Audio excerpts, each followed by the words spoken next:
Assalamualaikum warahmatullahi wabarakatuh. Hai anak-anak, pada kesempatan kali ini kita berjumpa lagi dalam video pembelajaran ya.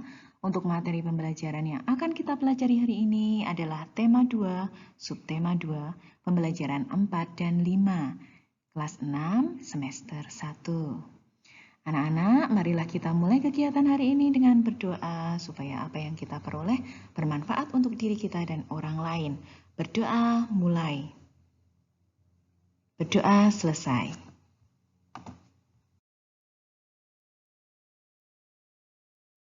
Pada kesempatan hari ini kita akan belajar muatan pelajaran PPKN, muatan pelajaran Bahasa Indonesia, dan muatan pelajaran IPS.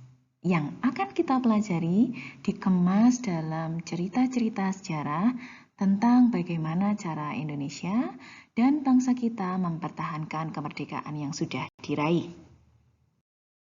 Sambil menyimak penjelasan dari Bu Guru, anak-anak bisa mempelajari buku tema 2 halaman 75 sampai halaman 78. Upaya mempertahankan kemerdekaan Indonesia tidak hanya dilakukan melalui pertempuran, namun juga dilakukan melalui jalur diplomasi, perjanjian, dan perundingan, seperti Perjanjian Linggarjati, Perjanjian Renville, Perjanjian Romroyen, dan Konferensi Meja Bundar atau KMP. Kalian bisa menyimak. Nah, di sini Perjanjian Linggarjati berlangsung pada tanggal 15 November tahun 1946 sampai 25 Maret 1947. Perjanjian itu ditandatangani secara sah oleh kedua negara pada tanggal 25 Maret 1947. Siapa yang berunding? Yang berunding adalah Indonesia dan Belanda. Di mana? Di Linggarjati, Jawa Barat.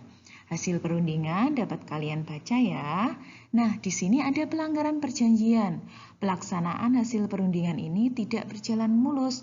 Pada tanggal 20 Juli 1947, Gubernur Jenderal Van Mock akhirnya menyatakan bahwa Belanda tidak terikat lagi dengan perjanjian ini.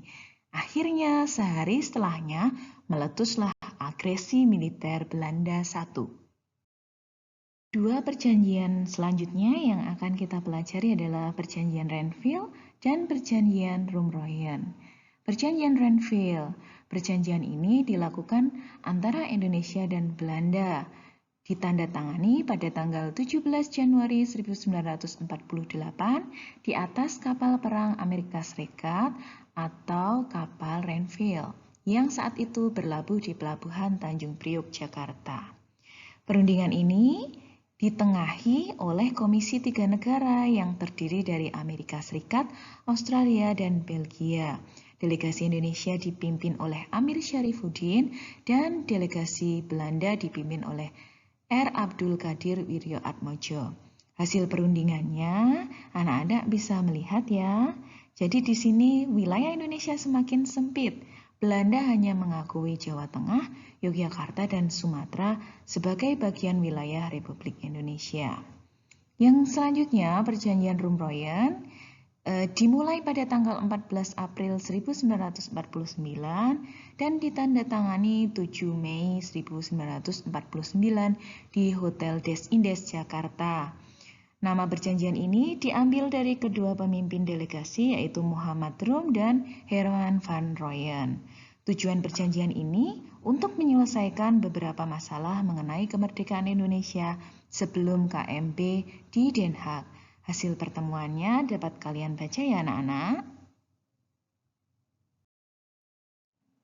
Terakhir, yang akan kita pelajari hari ini adalah Konferensi Meja Bundar yang berlangsung pada tanggal 23 Agustus 1949 sampai 2 November 1949.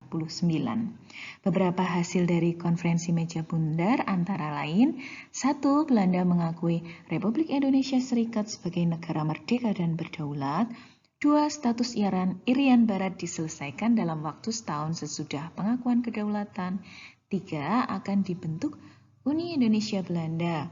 4. Republik Indonesia Serikat mengembalikan hak milik Belanda dan memberikan hak konsesi dan izin baru untuk perusahaan-perusahaan Belanda. Yang kelima, pengambil alihan utang Hindia Belanda oleh Republik Indonesia Serikat. Jadi anak-anak bisa membayangkan sendiri dari tanggal 17 Agustus tahun 1945 sampai bulan November tahun 1949. Hampir 2 tahun lebih ya anak-anak, kita masih memperjuangkan kemerdekaan Indonesia. Perjuangan yang Bu Guru maksud tentunya perjuangan mempertahankan. Ketika sebelum merdeka kita berjuang merebut kemerdekaan, maka setelah kemerdekaan perjuangan selama 2 tahun tadi dengan perlawanan senjata maupun dengan perundingan itu merupakan perjuangan mempertahankan kemerdekaan Indonesia. Kalian sudah mengetahui bahwa upaya mempertahankan kemerdekaan Indonesia juga dilakukan melalui upaya diplomasi untuk mencapai kesepakatan. Agar tujuan diplomasi tercapai, maka diperlukan kerjasama dan persatuan dari semua pihak. Itulah anak-anak dari dulu hingga sekarang dan tentunya kehidupan kelak, kehidupan mendatang yang namanya persatuan dan kerjasama itu akan selalu diperlukan. Demikian materi yang kita pelajari hari ini anak-anak. Apabila kalian belum paham bisa bertanya baik kepada guru ataupun kepada anggota keluarga di rumah, membaca buku ataupun literatur lainnya. Terima kasih atas atensi anak-anak dalam menyimak materi hari ini. Marilah kita tutup kegiatan dengan berdoa.